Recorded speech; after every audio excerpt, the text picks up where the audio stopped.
Today we're going to discuss toxic shame.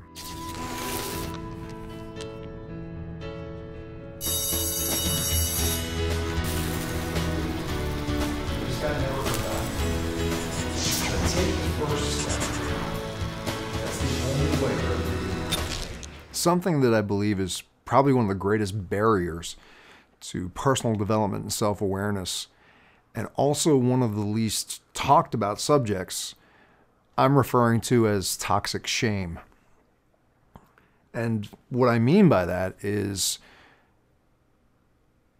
I can't say many of us, I can only go from my own experience, so I will share with you that I had an experience that I was so ashamed of that I carried with me for years, that it really negatively impacted my relationships with my family, with friends, with women that I was interested in.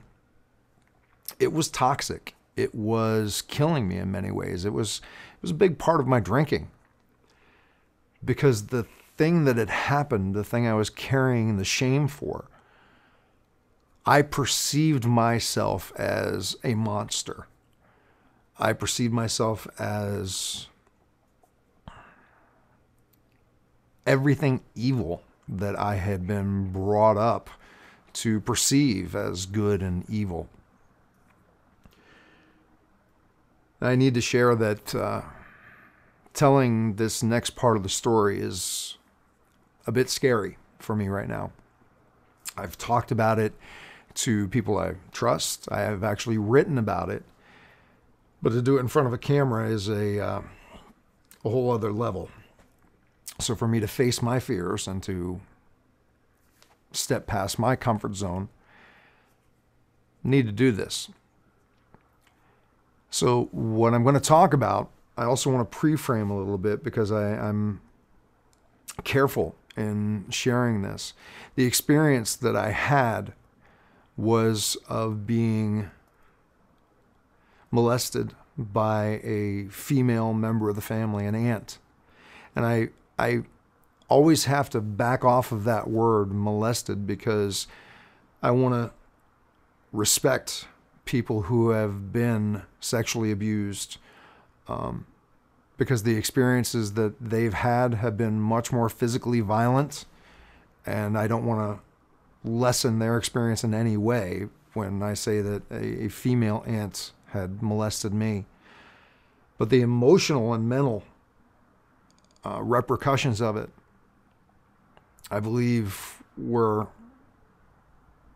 almost as intense, because the way things unfolded, I ended up feeling like I was the aggressor and I was the monster in the whole thing. To make that make a little bit of sense, my earliest memories of what had happened was after I had lost my leg. My aunt would come to babysit me, so I wasn't left alone.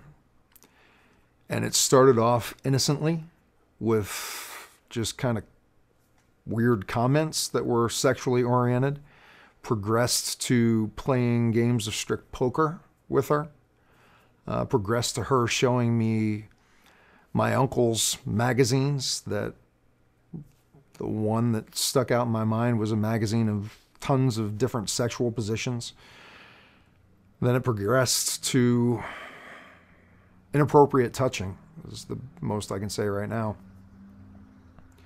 And then there came a point, now this went on for probably about 3 years, where now being an 11-year-old and having become so familiar with her in the nude and being touched, I was returning the touching, and she freaked out. Started bawling, started screaming at me, telling me I had crossed these lines and calling me names that made no sense, because up until that point, this was a two-way street, a game. And I can remember running out of her house, feeling really dirty, feeling like I must have been the grossest, most perverted, disgusting person on the planet, and feeling like a monster because this person who had told me that they loved me so much and all those things was now screaming at me for what I'd just done. That affected me greatly for the next maybe 20 years. And that's why I call it toxic shame. It affected everything. It affected my relationships with my mother because, God, what would happen if she found out what had happened between me and my aunt and how I had done this terrible thing? It affected my relationships with the rest of my family. I had to walk around with this secret. It affected my relationship with myself. I hated myself because how could I have done something so bad? I must be the devil incarnate based on my childhood religion. It affected my relationships with every woman I met because I couldn't have an intimate relationship with the women that I would date. I would have a sexual relationship, but I could not have an intimate relationship because if they really knew my secret, how could they love me? How could they care about me? I carried that shame. I carried that guilt. I carried that identity that I was a monster. Like I said, for about 20 years. And I would still be carrying it to this day if it wouldn't have been for two things happening. One was I had a daughter. And that kicked up some fears because if I was that much of a monster with my aunt, was my daughter going to be safe around me?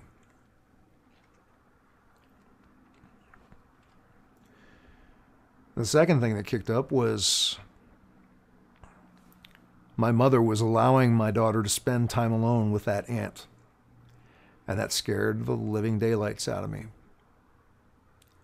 And I needed to tell my mother that my daughter was not allowed to be alone with that woman.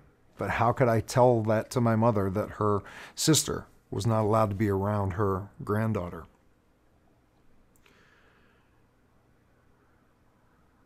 That led me to having to talk about this toxic shame that I carried for years.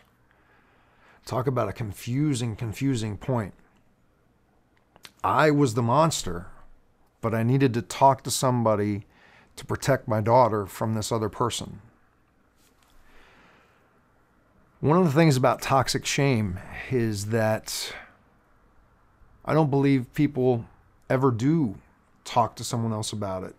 So we have this distorted perception that makes no sense. I had the blessing of having one person that I could trust to open up to about the story of what happened. And I told it from the point of me being the monster, of me being this aggressor, of me being this